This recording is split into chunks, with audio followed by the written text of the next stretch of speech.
Fala pessoal, sejam todos bem-vindos. Vamos dar continuidade aqui ao tópico de número 5 do anexo 3 do edital do Banco do Brasil, tá? Esse anexo 3 está aí no início da apostila, você pode estar acompanhando. Eu desmembrei esse tópico de número 5 em 3 aulas, tá? Essa daqui ela vai ser a última aula aí do tópico 5, aí a gente consegue de fato avançar lá para o tópico de número 6, perfeito? E aí nessa aula nós vamos começar abordando aqui essa questão de consórcio. Então já deixa o seu like aí, se inscreve no canal e ativa o sininho, isso é muito importante para mim, tá? Beleza, como que a gente vai imaginar essa questão do consórcio? Primeira coisa, a gente vai imaginar que existem várias pessoas aqui, né? Existem várias pessoas físicas e também existem pessoas jurídicas. E essa galera aqui, tanto essas pessoas físicas quanto jurídicas, elas possuem um desejo em comum. Todas elas estão querendo comprar um determinado veículo. Elas querem um veículo de tal marca, de tal ano e por aí vai. Beleza, e aí elas têm duas opções, né? Ou eu vou lá no banco e solicito um financiamento, eu solicito um empréstimo naquele banco, e aí com isso eu vou acabar pagando um juros elevado para esse banco aí. Ou então eu posso criar um consórcio de pessoas, que aí eu vou dizer o seguinte para essas pessoas: olha galera, vamos fazer uma coisa? Todo mundo aqui vai pagar uma parcela mensal, tá? Todo mundo aqui vai pagar uma parcela mensal e a gente vai fazer assim, a gente vai reunir esse dinheiro de cada um aqui e a gente vai guardar esse dinheiro em um fundo que é chamado de fundo mútuo, tá? É um fundo de todo mundo aqui. E a gente vai guardar esse dinheiro lá. Como tem muita gente aqui e cada pessoa todo mês está pagando aqui um determinado valor, uma determinada parcela, a gente consegue todos os meses comprar um carro. A gente consegue comprar um carro aqui. E aí, com isso, a gente vai fazer o quê? A gente vai pegar esse carro e vai sortear uma pessoa aqui desse consórcio, desse grupo de pessoas. Aí ela vai ser a contemplada. E aí, a vantagem para a gente vai pagar um juros extremamente mais baixo, né? Basicamente, nós vamos pagar uma taxa que é chamada de taxa de administração, porque para criar esse consórcio aqui vai ter uma instituição financeira ali que vai estar administrando, uma seguradora, o que quer que seja. Mas a gente vai ter que pagar essa taxa de administração, né? Para existir alguém ali garantindo que as pessoas estão pagando, que vai cobrar as pessoas inadimplentes, que o sorteio vai ocorrer de verdade e por aí vai. O consórcio, a operacionalidade dele é basicamente essa. Então você vê que não tem muito segredo. É uma reunião de pessoas que têm um objetivo em comum, que guardam dinheiro em um fundo aqui, e esse fundo ele vai realizar sorteios aqui todos os meses. Então você pode ser contemplado com o seu veículo aqui nesse caso, através de um sorteio.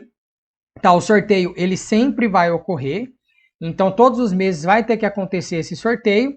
E existem também aquelas pessoas que conseguem ganhar esse carro aqui, mesmo que elas não tenham sido sorteadas aqui, por meio de lances. Né? Isso desde que ainda tenha dinheiro sobrando no fundo mútuo. Então, por exemplo, vamos supor que aqui o fundo ele acumulou em um mês 100 mil reais. E o carro que essa galera está querendo aqui é de 30 mil reais. O que vai acontecer? Vai lá, primeiro realiza o sorteio tem que acontecer, aí tem uma pessoa contemplada. Ah, beleza, legal, amei, ganhei o carro. Essa pessoa aqui que está pagando esse consórcio, ela vai continuar pagando, tá, pessoal? Então, paguei um mês da parcela do consórcio, ganhei o carro, ó, beleza, saí do consórcio, estou feliz da vida. Não, isso não existe. Você vai continuar pagando esse consórcio até o final da vida dele. A vantagem é justamente essa, você vai pagar uns juros muito, muito menor. Né? Às vezes, dependendo, você quase nem paga juros, dependendo aí de como for feito esse consórcio. Você acaba pagando somente a taxa de administração lá para a administradora desse plano aqui. Beleza. A pessoa foi sorteada. Depois que ocorreu esse sorteio, aí veio uma pessoa que deu um lance, né? O que significa esse lance? Se a parcela desse boleto que essa pessoa está pagando é de R$200 por mês aqui, a pessoa ela pode chegar simplesmente aqui e falar, ó, tô pagando 5 mil aqui na hora, tá? Já tô quitando aqui mais de 20 prestações minhas. Tô pagando 25 prestações minhas aqui no total. Essa pessoa ela deu um lance. Quando ela dá esse lance aí, pode ser que esse lance tenha sido maior que tenha ocorrido durante esse mês lá dentro daquele fundo. E essa pessoa ela vai ser a primeira a ser contemplada. Então também saiu lá um carro para ela, foi contemplado. Primeira não, a segunda no caso, porque a primeira foi quem foi do sorteio. Beleza, aí vão ter outros lances, né? Pode ser que tenha uma outra pessoa que tenha mandado um lance aqui de 4 mil, e aí ela também foi contemplada, e aí no final das contas também foi lá e utilizou esses 30 mil, e aí o fundo ficou sobrando somente 10 mil. Aí, claro, não vai ter mais ninguém esse mês que vai ganhar através de lances, porque aí o fundo ele já não tem mais dinheiro para comprar o carro, ele só tem 10 mil sobrando e o carro custa 30 mil. Então, o consórcio ele vai ser isso basicamente. A gente vai conseguir tanto através de sorteios quanto através de lances. Se a gente pegar aqui a definição formal do consórcio, ó, sistema que reúne um grupo de pessoas físicas ou jurídicas para adquirir bens ou serviços por meio de sorteios ou lances. O que é interessante a gente saber aqui também é que essa instituição que está sendo contratada aqui, ó, ela tem que possuir registro no Banco Central.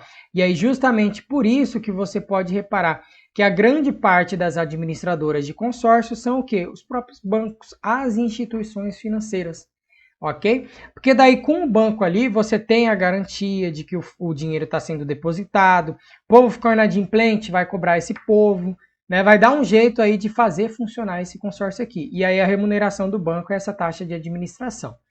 Beleza. Quando você entra aqui no consórcio, você compra essa cota aqui e aí você vai poder participar desses lances ou sorteios e pleitear a aquisição do bem de sua preferência. Nesse nosso exemplo foi o carro. Se o lance não for aceito ou sua cota sorteada, o indivíduo pagará mensalidades à administradora para continuar tendo direito. Então você vai pagar seus boletos lá durante 5, 6 anos, né? Vamos supor, R$200 por mês. E você continua pagando mesmo depois que você tenha sido sorteado. E aqui nesse quadradinho azul eu coloquei umas coisas em destaque, né? Que são importantes a gente saber para o consórcio. Na verdade, devia ter colocado tudo em negrito, né? Porque já está praticamente tudo em negrito aqui, quer dizer que tudo é importante, ó. A contemplação, isso aqui eu também expliquei nesse exemplo aqui, ó. A contemplação se dá exclusivamente por meio do sorteio ou lance, sendo que a contemplação por lance ocorre somente após o sorteio. Então, primeiro de tudo é o sorteio. Isso sempre vai ocorrer. Aí depois vai lá e começa a abrir isso para o lance. Beleza? Caso não seja realizado o sorteio por eventual falta de recursos, ou seja, o fundo só tinha 20 conto, não consegue comprar o carro de 30 mil. Aí você pode realizar essa contemplação somente por lance. Aí vem uma pessoa lá, então tá, ó, toma aqui mais 10 conto aqui, compra o meu carro. Pronto. Fez o lance e aí conseguiu ser contemplado. Beleza. Os membros desse determinado grupo devem estar em dia com suas mensalidades e estar em condições de arcar com os valores acordados, obviamente, né? Não é simplesmente você fazer o consórcio, pagar 2 parcelas, ser contemplado e vazar. Isso aí não acontece. Se houver algum rendimento líquido, esse valor depositado vai pertencer ao contemplado também, tranquilo para a gente entender. E isso daqui, pessoal, quando a pessoa ela compra, não vai, quando ela é sorteada, não vai chegar o carro lá na casa dessa pessoa. Né? Não vai chegar lá um carinha dirigindo e falar, tá aqui seu carro, você foi sorteado. Não, você ganha uma carta de crédito. Então a carta de crédito ela é o que, basicamente? É o dinheiro que você vai ter para você chegar lá naquela concessionária e comprar aquele carro acordado. Ok? Então você ganha essa carta de crédito aí. Beleza, então isso daqui são as principais características de um consórcio, né? Eu coloquei aqui os tipos de grupos que existem, tem esse homogêneo, o grupo misto. O homogêneo ele vai ser o quê? Quando todos os consorciados têm um interesse em bens do mesmo valor monetário, ou seja, todos os componentes do grupo estão interessados em uma moto da marca X e do modelo Y. Quando for o grupo misto, eles têm interesses aqui em valores monetários diferentes. Então, tem consorciado que está contribuindo para a moto da marca X, enquanto outros estão contribuindo para um carro da marca A e por aí vai. Tá? Então, homogêneo, todo mundo quer o mesmo bem, o nome já diz, homogeneidade, né? Igual. E o misto não, é misturado. O pessoal pode ter desejos diferentes. Ok, aqui umas avaliações dos consórcios, né? Para a gente ficar ligado aí quando a gente for fazer esse tipo de produto. As administradoras são obrigadas pelo Bacen a iniciarem o grupo quando estiver com fundo para pagar a maior carta de crédito do grupo. Beleza, tem que ter no mínimo o dinheiro para pagar a primeira carta de crédito ali. Ok. As administradoras devem arcar com os prejuízos caso haja contemplações onde era sabido que não havia dinheiro suficiente. Então, por exemplo, Contemplei uma pessoa, mas o meu fundo mútuo só tinha 20 mil reais e eu comprei lá aquele carro de 30 mil. O fundo vai ficar 10 mil negativo, e aí? Aí a administradora vai ter que arcar com esse prejuízo, porque isso aí, em regra, não pode ser feito. Ok? Claro que ela não vai fazer, né? E o consorciado tem o direito de mudar o valor do bem desejado a qualquer momento e antes da sua contemplação. E aí aqui as características de taxas do consórcio. Tem essa de administração, que é a que remunera a administradora, né, a instituição financeira no caso. Tem o fundo comum, que é esse que eu expliquei aqui para vocês, né, esse fundo mútuo aqui, que é aonde vai aquele dinheiro que está sendo guardado ali para a gente comprar o nosso bem, o nosso serviço que a gente precisa. Fundo de reserva, isso daqui é importante existir dentro de um consórcio também, porque pode ser que uma ou outra pessoa fique inadimplente em algum mês. E aí você não vai ter como conseguir o dinheiro dessa pessoa na mesma hora. Claro que o banco ele vai começar a cobrar essa pessoa. Mas se ela está inadimplente, pode ser que ela esteja passando por alguma dificuldade, ela pode ficar uns 2, 3 meses ali inadimplente e não conseguir honrar. E aí o que acontece? Ah, beleza, o grupo inteiro acaba se ferrando, entre aspas, ali por causa da pessoa. Porque agora a gente não vai conseguir comprar nossos bens porque a pessoa não está pagando. Não, aí existe esse fundo de reserva, ok? E aí no fim lá da vida desse consórcio aí, se ainda tiver dinheiro no fundo de reserva, esse fundo de reserva ele vai ser distribuído proporcionalmente para cada um dos consorciados. E existe esse seguro também dentro do consórcio, que ele vai funcionar assim. Imagina se essa pessoa morre, né? O maior exemplo que a gente tem é esse seguro de vida, mas pode ter seguro de quebra de garantia. E se essa pessoa morrer, o que vai acontecer? Né? Ela vai deixar de pagar lá os valores e aí a galera não vai mais receber? Não. Pelo fato de existir o seguro, se essa pessoa morrer, ela deixa de pagar, claro, mas a própria seguradora vai honrar com esses pagamentos aqui que essa pessoa ela devia para esse grupo de pessoas, tá? Para esse consórcio aí. Então, o seguro, como o nome diz, você está contratando. Em caso de sinistro, a seguradora vai ter que arcar com essas indenizações. Beleza, pessoal, aí a gente finaliza essa parte de consórcio e eu já entro para falar aqui de seguros, tá? Seguros, eu vou começar explicando para vocês alguns termos que são utilizados nesse mercado. E aí depois que eu explicar esse termo, eu passo a definição formal de um seguro para vocês e outras características. Então, primeira coisa, seguradores. Obrigatoriamente entidades jurídicas constituídas sob a forma de sociedades anônimas, exceção para os seguros agrícolas que podem ser assumidos por cooperativas. Beleza, então seguradores, uma entidade. Segurado pode ser a pessoa física ou jurídica, vai fazer uma proposta lá, um contrato feito por meio de uma proposta e não pode contratar mais de um seguro para o mesmo bem. Ok, então aqui, ó, essa pessoa aqui que tá recebendo esse contrato aqui, a gente pode dizer que é o segurado. E esse outro aqui, ele é o corretor representante da seguradora, né? Então, só colocar aqui seguradora. Beleza. Então, fechando ali aquele contrato. Beneficiário, muitas vezes o segurado, né? Por exemplo, eu comprei um seguro de vida. O seguro de vida, ele serve para caso de eu morrer, se eu pegar e vier falecer aqui, o que vai acontecer? Alguém vai receber esse dinheiro desse seguro. Então, essa pessoa vai ser chamada de beneficiário. Né? Às vezes deixa para o filho, para a mãe, para o pai, por aí vai. Então, beneficiário é essa pessoa que o segurado reconhece o direito de receber a indenização. Tá? Mas nosso segurado aqui não morreu, tá vivo ainda. Então, tira esse X aí. Sinistro. É um nome, né? Por exemplo, você tem que imaginar assim, fiz um seguro de carro. Aí eu fui lá e soquei meu carro no poste. Isso daí é um sinistro.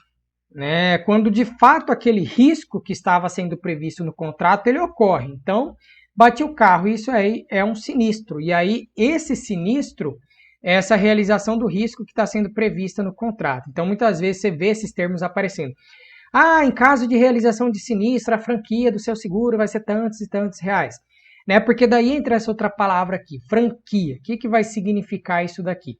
Quando eu fui lá e bati o meu carro, a seguradora, ela muitas vezes ela não vai arcar com 100% do valor. Ela vai falar o seguinte, olha, você teve um prejuízo aí no total com a batida do seu carro de 10 mil reais, tá, William?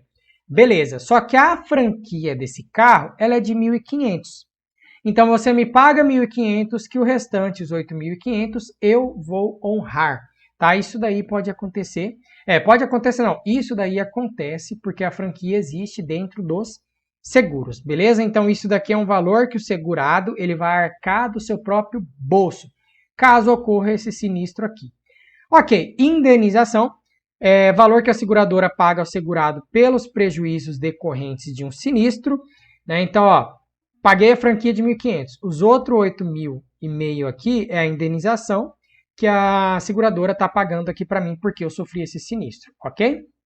Prêmio. Prêmio significa preço ou custo do seguro. Então, por exemplo, fui lá e comprei um seguro e todos os meses eu pago R$150 para ter esse seguro.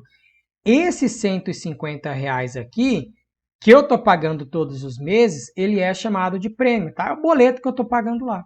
E aí você tem que sempre pensar assim, ó, quanto maior for a franquia, menor será o valor do prêmio. E vice-versa. E quanto menor for a franquia, maior será o valor do prêmio. Então, se você tem uma franquia muito elevada de R$7.000 para você pagar aqui, em caso de um sinistro de 10, vamos supor, possivelmente o valor que você está pagando aqui do prêmio ele vai ser bem menor, tá? Que é o preço aí desse boleto que você está pagando aí, desse seguro que foi especificado em contrato. E o risco é a possibilidade de um evento inesperado ocorrer. Beleza, aí sim a gente entra na questão da definição formal. E aí nessa definição a gente vai ver quase todos esses termos que eu passei aqui em cima. Ó. Seguro é uma operação que toma a forma jurídica de um contrato em que uma das partes, o segurador, se obriga para com a outra, o segurado ou beneficiário, mediante o recebimento de uma importância estipulada, o prêmio, a compensar a indenização por um prejuízo sinistro resultante de um evento futuro possível incerto, risco indicado no contrato. Então agora a gente já entendeu todos esses termos que aparecem nessa questão de seguros e também a definição formal. Aqui tem um princípio básico aí dessa questão dos seguros, que inclusive foi retirado lá da própria SUSEP, tá? Esse órgão aqui ele é um dos órgãos responsáveis por fiscalizar esse seguro, eu já tinha até comentado com vocês, né? A SUSEP ela faz a fiscalização das entidades seguradoras, resseguradoras também, entidades abertas de previdência complementar, e aí, claro, entra nessa parte da aula que a gente está comentando aqui. Aí tem esse princípio básico aqui do seguro. O que significa esse mutualismo? Ó, justamente o fundo mútuo que eu tinha explicado ali no consórcio. Ó. Representa a contribuição de várias pessoas expostas ao mesmo tipo de risco para a formação de um fundo comum composto pela soma dos prêmios pagos à seguradora. Então, como que a seguradora ela guarda dinheiro para ela conseguir pagar um carro que foi batido lá? Porque ela está recebendo várias parcelas de várias outras pessoas que estão sendo seguradas. E ela faz esse fundo mútuo, esse mutualismo aí, e aí ela consegue arcar com aquele sinistro que ocorreu, com aquela indenização ali que ocorreu. Ok? Então, nada de diferente, né? É conhecido como o princípio aqui de um por todos e todos por um. E aí o contrato, para a gente fechar essa parte aqui, ó, o documento que formaliza a relação. Os principais instrumentos de um contrato são proposta, né? A gente recebe uma proposta, a pólice, que pode ser coletiva ou individual, endosso, caso eu queira, ó, substituir o atual bem ou segurado dentro de sua apólice. Aí eu peguei um exercício que caiu já na banca da CES Gran Rio no último concurso do Banco do Brasil. Já disponibilizei lá no meu site também, tá, pessoal? Ó, como que você faz para acessar exercício no meu site? Entra aqui no meu site, aí você vai na aba Simulados, que tem lá, e você não clica CPA 10 e CPA 27, você clica Conhecimentos Bancários. Aí lá tem todas as questões que eu coloquei até agora aí, de concursos anteriores que tiveram aí de Banco do Brasil, Banco da Amazônia, envolvendo essa banca CES Gran Rio, e eu peguei um ou outro de uma banca diferente para a gente ter assunto de fato para conseguir trabalhar, tá? E aí os exercícios, como eu falei, estão sendo um colocado abaixo do outro. Depois você vai ter um material extenso aí com várias questões para você resolver antes da sua prova. Os planos de seguro têm o objetivo de gerar proteção patrimonial às pessoas físicas ou jurídicas. Em um seguro de veículo, se o segurado trocar de carro ou incluir algum item em sua apólice, ele deverá solicitar à seguradora acabei de falar, ó, vai substituir o atual bem ou trocar item dentro da apólice, você vai fazer o quê? Ó? Endosso da apólice. Então essa foi uma questão que caiu. Se a pessoa ela não faz ideia do que é isso, ela erra, porque não sabe, porque não estudou. Agora vocês são diferentes, vocês estão fazendo o quê? Vocês estão estudando, né? Então, vocês vão conseguir aprovação aí nessa prova, é o que eu desejo para todo mundo. Beleza, galera? Aí a gente já começa a falar aqui de outros assuntos. Nessa aula nós vamos trabalhar basicamente 3 tipos de produtos de investimentos, né? O CDB, a LCI e a LCA, que são produtos emitidos basicamente por bancos, né? Instituições financeiras de maneira geral. E aí eu já quero começar dizendo o seguinte, a gente tem que ter em mente sempre a seguinte situação. Eu tenho um título público que eu já ensinei para vocês, e quando eu compro esse título público, eu estou financiando quem? Eu estou ajudando quem a se financiar? Estou ajudando o governo, então é uma parcela da dívida do governo, é como se eu estivesse dando dinheiro emprestado para o governo. No caso das debêntures, a mesma coisa. Eu estou comprando uma debênture, então estou ajudando uma sociedade anônima de capital aberto, não financeira, a se financiar. E um CDB, eu também faço a mesma coisa. Eu estou ajudando esse banco a se financiar, ok? Então, basicamente, é como se eu estivesse dando entre aspas, claro, dinheiro emprestado para esse banco. É um depósito a prazo e, com isso, esse banco vai me pagar um rendimento, ok? Então, primeira característica que nós precisamos saber aqui do certificado de depósito bancário. O CDB, ele é considerado um depósito a prazo. Lembra que tem o depósito à vista, que é a conta corrente que eu tenho dentro de um banco, e depósito a prazo, que é justamente o CDB. Ok, quem que pode emitir um CDB? Banco comercial pode? Pode. Banco de investimento pode? Pode. Banco múltiplo pode? Pode, desde que esse banco múltiplo tenha uma dessas carteiras, obviamente, e para ser considerado banco múltiplo, ele vai ter que ter necessariamente uma dessas carteiras aqui. E sociedade de crédito, financiamento e investimento, as famosas financeiras, elas podem emitir CDBs também. Ok, vamos responder aqui então a pergunta 2. Deixa eu apagar aqui para a gente fazer uma setinha aqui. Quais as rentabilidades de um CDB? Ele pode ser pré-fixado ou então ele pode ser pós-fixado. Lembra que o pré-fixado ele sempre faz referência a uma rentabilidade absoluta. Então, por exemplo, 6% ao ano, isso é um retorno absoluto. E a rentabilidade pós-fixada, ela faz referência ao quê? A um determinado benchmark, então ela é relativa a alguma coisa.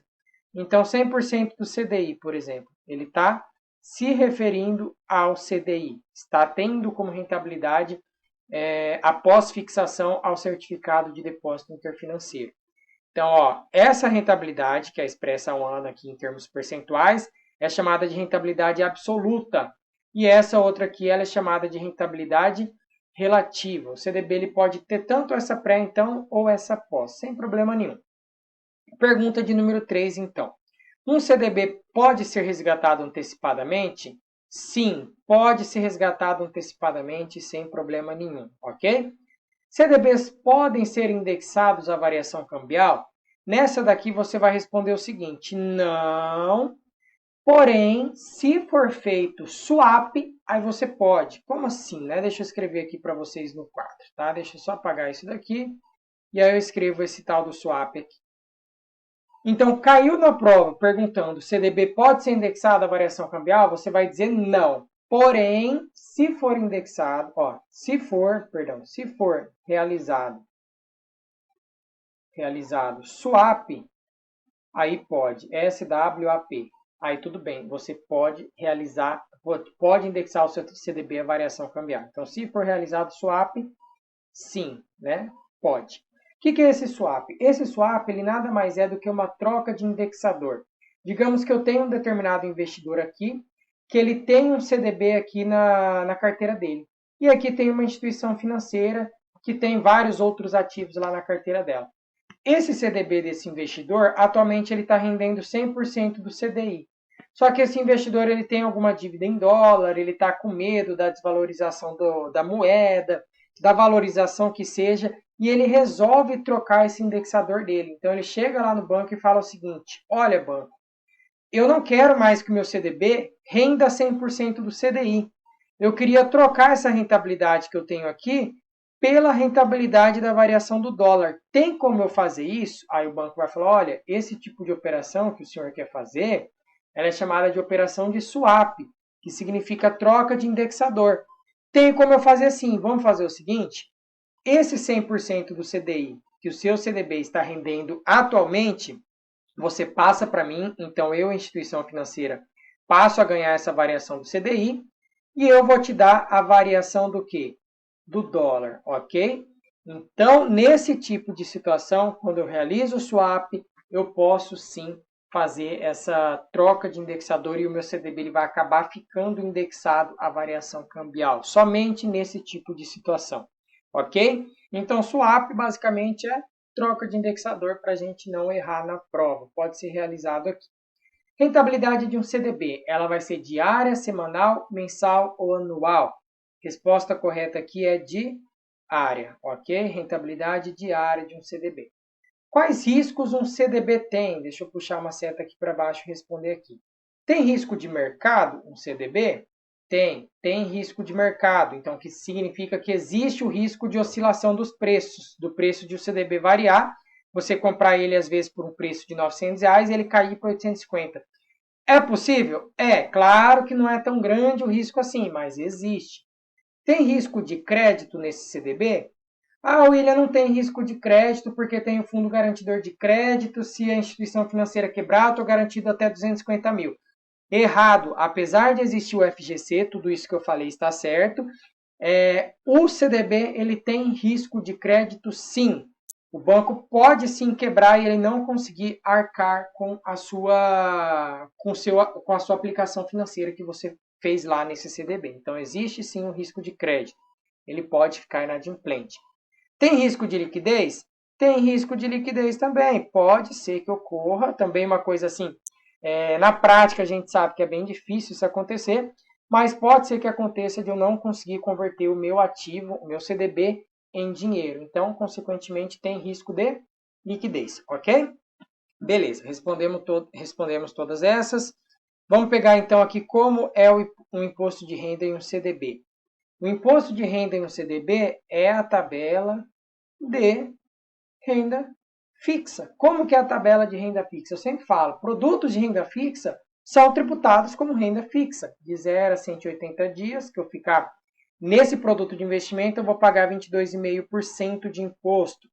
De 181 a 360 dias, eu pago 20% de imposto. De 361 a 720 dias, eu vou pagar 17,5% de imposto. E acima de 720 dias, eu vou pagar 15% de imposto de renda quando eu fizer esse resgate, beleza? Então, como é a tributação? Tabela de renda fixa. Tranquilo, tranquilo, tranquilo. Se esse CDB ele for indexado aqui a algum índice de preços, né, ou seja, algum índice de inflação, como o IPCA ou IGPM, ele tem que ter um prazo mínimo de 1 ano, ok? Isso é obrigatório para o CDB. Então, eu posso encontrar CDB que é indexado ao CDI, ele não precisa ter esse prazo mínimo de 1 ano. Mas se ele for indexado a um índice de preços, né, um índice de inflação, aí ele tem que ter o prazo mínimo de 1 ano, ok? E aqui uma atualização, não tão recente assim, né? Mas como teve vários cancelamentos aí de prova Ambima, o pessoal acabou não podendo fazer por conta da pandemia, então acaba ficando sim um pouquinho recente, a gente diz, né? Financeiras podem emitir CDB. Então, ó, essa sociedade de crédito, financiamento e investimento, as famosas financeiras, podem emitir CDB sem problema nenhum, ok? O Conselho Monetário Nacional autorizou isso em abril de 2020. Antigamente, as financeiras elas emitiam o que para captar recursos? Elas emitiam letras de câmbio. Ainda continuam emitindo, elas podem emitir uma letra de câmbio, mas agora estão autorizadas a emitir esse CDB também. Então, para elas, é uma nova fonte de recursos, para ela conseguir captar o seu dinheiro e financiar suas atividades. Perfeito? Beleza. Vamos falar então agora aqui da letra de crédito imobiliário, LCI.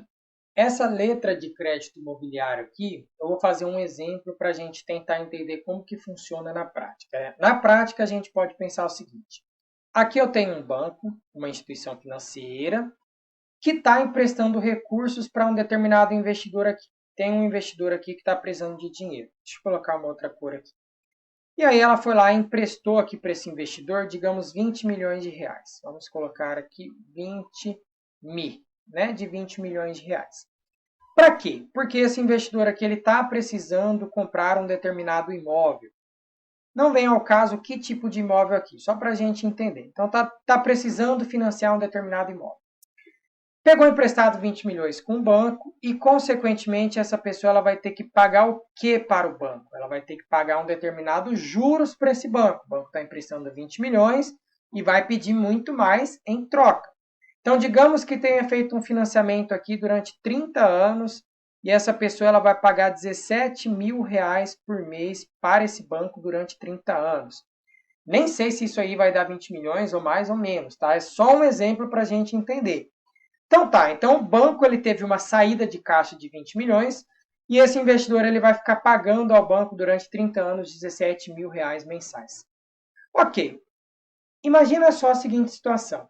E se esse banco aqui começasse a emprestar, toda hora ele está emprestando 20 milhões, 10 milhões, 15 milhões, 30 milhões, e ele fica recebendo de pouco em pouco aqui por mês. Fica recebendo 17, fica recebendo 15, 10, 12, que seja. O que ia acontecer com esse banco? Ia chegar uma hora que esse banco não ia ter mais dinheiro para emprestar. Fato, porque toda hora sai muito dinheiro e fica entrando pouco, ele não consegue mais emprestar. E o banco ele sabe disso. Ele não vai ficar esperando 30 anos aqui esse investidor fazer os pagamentos mensais bonitinhos. O que esse banco ele vai fazer? Ele vai fazer o seguinte, ó. Ele vai pegar o contrato que ele fez aqui com esse investidor, que por sua vez, dentro desse contrato, existe uma garantia de pagamento desse investidor. Esse investidor, quando pega esse valor do financiamento aqui de 20 milhões, ele vai dar o próprio imóvel como garantia. Então, ele coloca esse imóvel aqui como lastro. Significa que esse contrato aqui ele tem uma tal de garantia o quê? Garantia real. Então, a instituição financeira vai lá, pega esse contrato, que existe essa garantia, esse lastro nesse imóvel que foi financiado, e emite uma letra de crédito imobiliário, emite essa LCI aqui.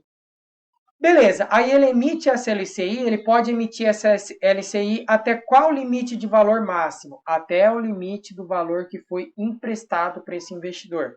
Então, por exemplo, emprestei 20 milhões para esse investidor, eu financiei ele em 20 milhões, o máximo que eu posso emitir de LCI nesse contrato aqui é de quantos?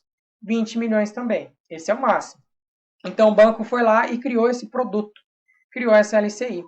E aí ele vendeu essa LCI para outros investidores, outras pessoas que estão interessadas em distribuir, em receber parte desse rendimento aqui. E aí você pode pensar o seguinte: ok, William, qual que é a grande vantagem para essa galera? Qual que é a grande vantagem para esse investidor aqui, essas pessoas que estão comprando LCI? Primeiro, lembra que esse investidor aqui, que vai pagar durante 30 anos, 17 mil por mês, ele está pagando juros.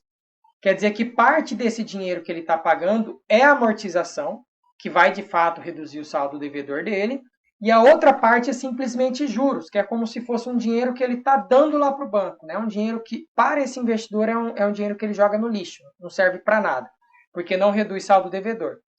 Então, parte desses juros que esse investidor paga para o banco aqui, o banco vai fazer o quê? Ele vai falar assim, olha, galera, já que vocês compraram essa LCI, parte desses juros que eu estou recebendo, eu vou remunerar a LCI de vocês.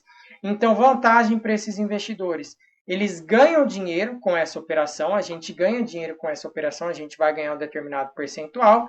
O banco também ganha a sua parte nessa operação.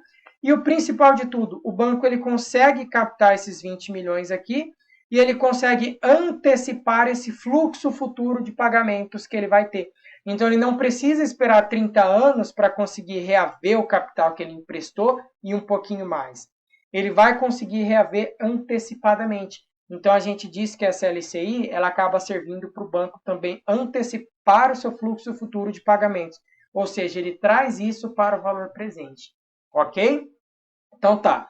Disso tudo que eu fiz, desse esquema que eu fiz, o que a gente precisa inferir? Primeira coisa, LCI pode ser emitida somente até o limite máximo do financiamento. Essa é uma característica importante a gente saber. O que mais? Ela tem a garantia real. E quando eu falo garantia real, estou querendo dizer que ela é lastreada em um imóvel. O lastro significa garantia. Está até escrito aqui, ó, lastro é igual garantia.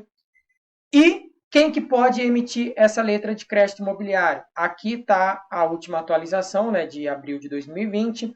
bancos comerciais, bancos múltiplos com carteira de crédito imobiliário, Caixa Econômica Federal, Sociedade de Crédito Imobiliário, associações de poupança e empréstimos, companhias hipotecárias, bancos de investimentos e cooperativas de crédito.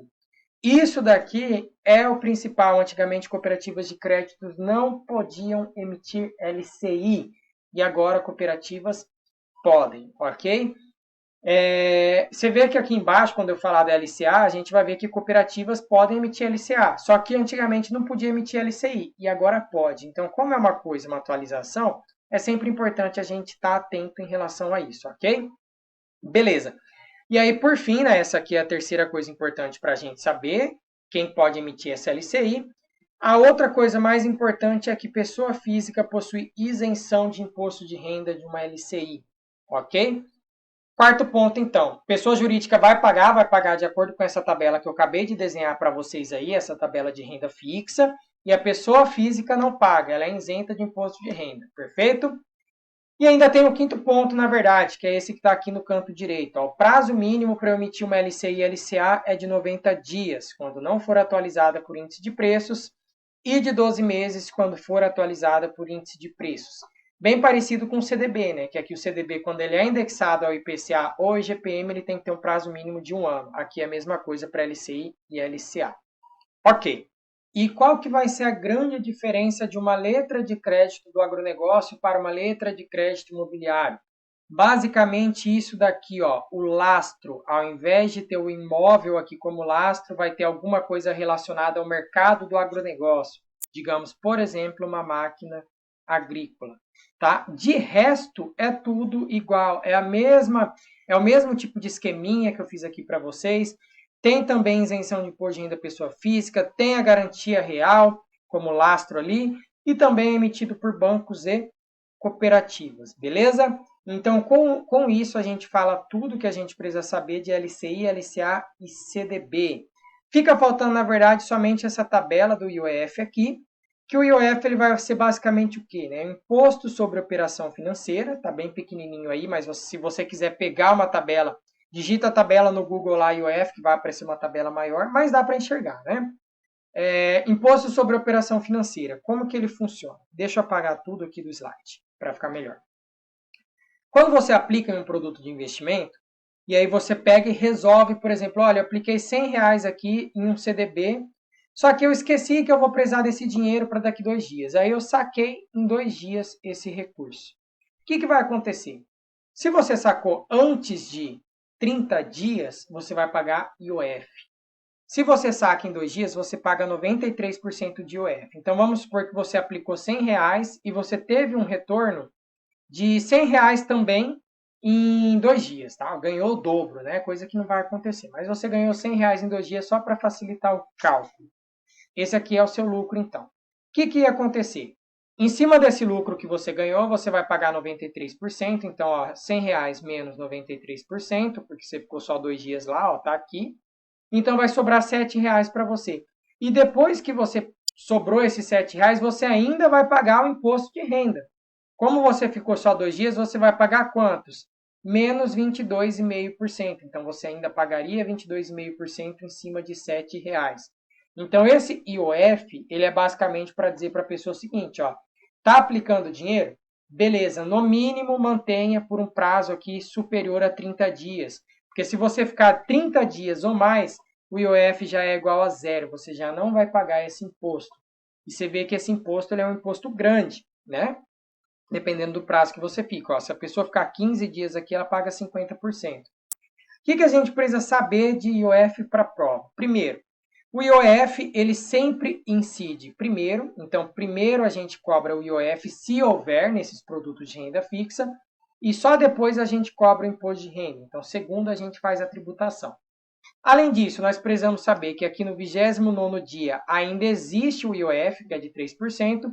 Já no 30º dia não existe, o IOF zera. Se você quiser decorar essa tabela, você pode pensar assim, ó. Sempre o IOF ele reduz de 4, 3, 3. A tabela é assim, ó, ela menos 4, menos 3, menos 3. Ó. Vamos supor que aqui em 0 dias estava 100%, tá? Não existe 0 dias, mas vamos supor só para você entender. 100 menos 4, 96. Menos 3, 93. Menos 3, 90. Aí de novo, menos 4, menos 3, menos 3. Menos 4, menos 3, menos 3. Menos 4, aí pulando para cá, menos 3, menos 3. De 60 para 56, menos 4, menos 3, menos 6. E assim por diante, até você chegar lá no dia de número 30 e esse IOF ser zerado. Ok? Então, basicamente isso que a gente tem que saber de IOF. Aqui eu trouxe algumas observações. Todos esses produtos que estão aí no slide possuem garantia da FGC, todos possuem risco de crédito no mercado de liquidez, todos podem ter rentabilidade pré ou pós-fixada e todos são liquidados e custodiados na B3. Lembra que dentro da B3 existe a CETIP. Antigamente era BMF Bovespa, a BMF Bovespa se fundiu com a CETIP e virou a B3. E a CETIP era o órgão responsável, né, a Câmara responsável por liquidar e custodiar títulos privados. Aí, como ela está dentro da B3, agora é a B3 que faz a liquidação e a custódia desse tipo de produto, ok? E aí, agora comentando essa parte aqui de recibo de depósito bancário, esse RDB, ó, ele também é um depósito a prazo, nos mesmos moldes ali do CDB, só que ele é chamado de recibo, não de certificado, emitido por bancos ou Caixa Econômica Federal, e financeiras e cooperativas de crédito também pode emitir. Qual que é a grande diferença aqui de um RDB para um CDB? O CDB, a gente pode fazer esse endosso, que significa repassar para terceiros. Como assim? Às vezes você foi lá e aplicou o seu dinheiro lá em um CDB, e o CDB ele vence aqui, ó, tá até no exemplo aqui, vence daqui 5 anos. E aí você fala, quero resgatar antes, quero resgatar com 2. Esse CDB no mercado, ele continua existindo, só que agora ele é um CDB que tem um vencimento de 3 anos, porque essa pessoa ela já tinha ficado 2 e ela resgatou o recurso dela. Esse CDB com 3 anos, ele vai ser vendido para outra pessoa. Isso daqui significa endossar, repassar para terceiros. O banco pode vender esse CDB com esse prazo faltando para outra pessoa. O RDB não permite, não tem esse endosso, não pode repassar para terceiros. Então, a principal diferença dele para o CDB é que aqui não há resgate antecipado. Por conta disso, ó, produto com baixa liquidez.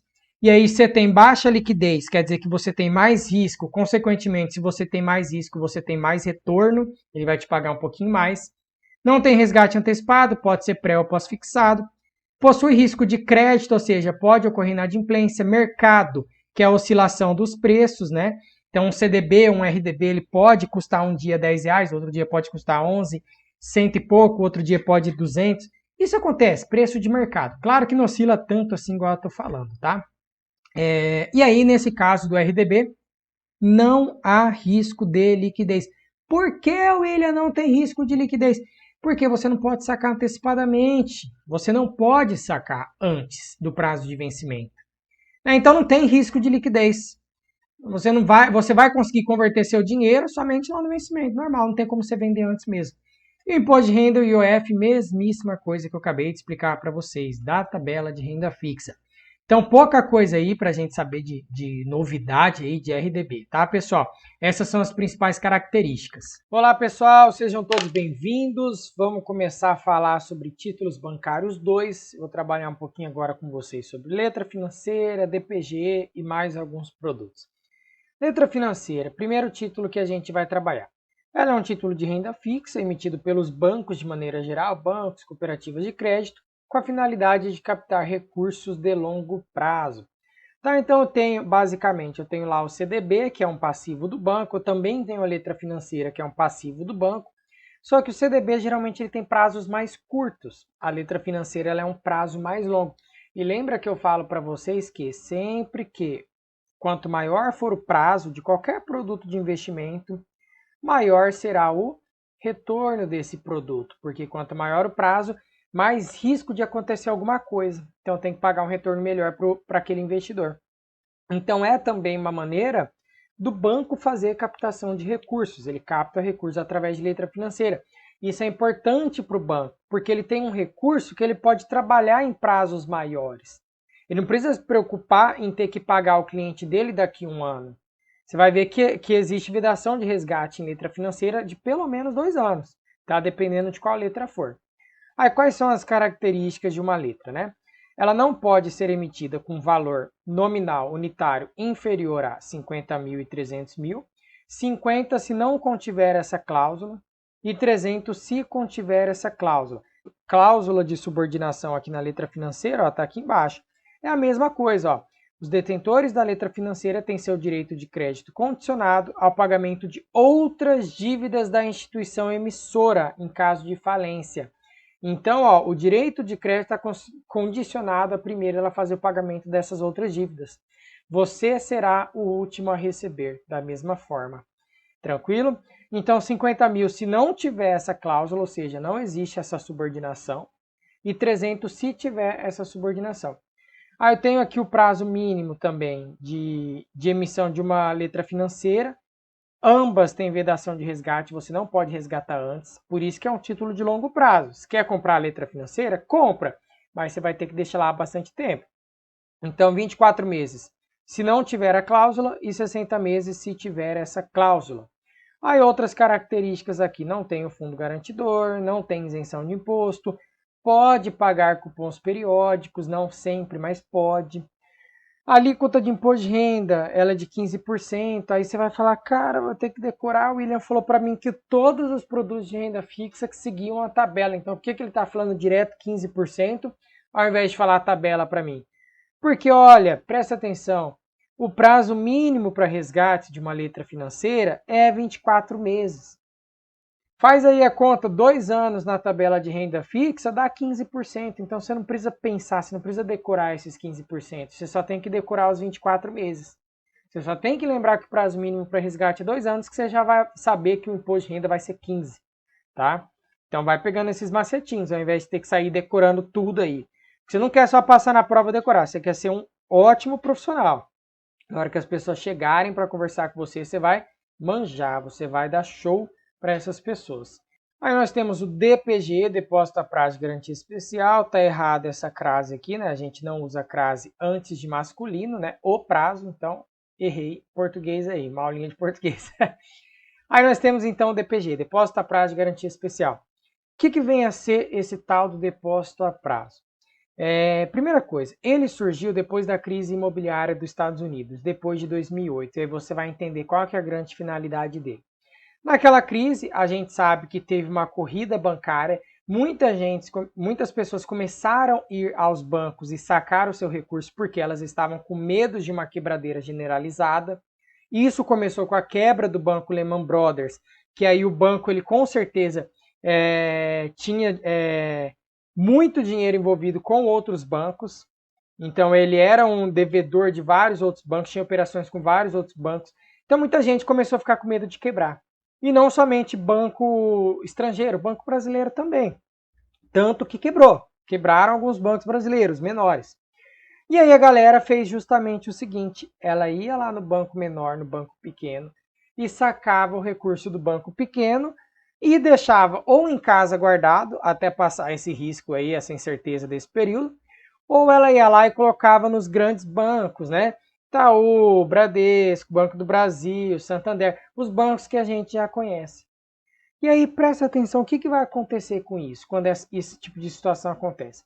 Se antes você tinha, sei lá, 10, 15 bancos no total, vários bancos pequenos, e aí do nada você passa a ter 5 bancos só que concentra todos os depósitos bancários, o spread vai aumentar e vai aumentar muito, o spread de taxa de juros. Então, para evitar que essa concentração bancária ocorresse, o governo ele começou a pensar, o governo e os bancos, né, de maneira geral, eles começaram a pensar, olha, vamos tentar criar uma modalidade aqui de investimentos que dê uma garantia maior para as pessoas, para que as pessoas não deixem o dinheiro aqui no meu banco e tenha medo do meu banco quebrar, porque ela vai ser garantida. E ela vai ser garantida até quantos? Até 40 milhões de reais. 40, caraca, 40 milhões, exato, vai ser garantido até 40 milhões. Deu certo? Não deu muito certo, né? A gente percebe que hoje em dia a concentração bancária aqui no Brasil ela é enorme, tá em torno desses 5 bancos aí que concentra mais de 80% dos depósitos, e os bancos pequenos praticamente deixaram de existir, conforme o tempo foi passando. Mas enfim, ele surgiu por conta disso, tá? Então ele surgiu aqui em abril de 2009, ele teve essa finalidade, E aí tem essa garantia de 40 milhões que é importante. Aí você pode, se você é um aluno ligado, você vai falar, William, certeza que é 40? Eu lembro que quando eu estudei era 20, exato, mas as coisas estão sempre atualizando, então agora é 40. Isso foi atualizado em abril de 2020. Então, tá? Você vai anotar 40. Aqui tem a definição formal dele. DPG é um título de renda fixa, representa um depósito a prazo, criado para auxiliar as instituições financeiras de porte pequeno, igual eu falei para vocês, e médio a captarem recursos. Então, confere a seu detentor o direito de crédito contra o emissor. Eu comprei um DPG, eu tenho direito de crédito contra o banco. Tá? Resgate não pode ser inferior a 6 meses e superior a 36. Não pode resgatar antecipado nem parcial. E o imposto é conforme tabela de renda fixa. E aí, finalizada essa parte aqui de DPGE, né, pessoal? Agora você vê que eu já troquei de camisa de novo. Por quê? Porque eu tinha gravado a aula aqui do DPGE e da letra financeira em um outro momento, né? E aí eu voltei aqui só para gravar a despedida. Fala tchau, pessoal. Obrigado aí por ter assistido. Me segue lá no Instagram, né? Acessa lá o meu site. Dá uma moral aí, curta aí o vídeo, se inscreve aí no canal, ativa o sininho. Isso é muito importante mesmo para mim. E obrigado aí pela quantidade de pessoas que tá gostando aí do meu trabalho, tá elogiando. Eu fico muito, muito feliz com isso mesmo, tá? E eu espero estar contribuindo bastante aí com vocês, para que vocês consigam a aprovação aí de vocês nesse tão sonhado concurso aí do Banco do Brasil. Então aguardo vocês na próxima aula, pessoal, para a gente falar sobre noções de mercado de capitais. Essa vai ser show de bola, beleza? Espero vocês lá. Tchau, tchau!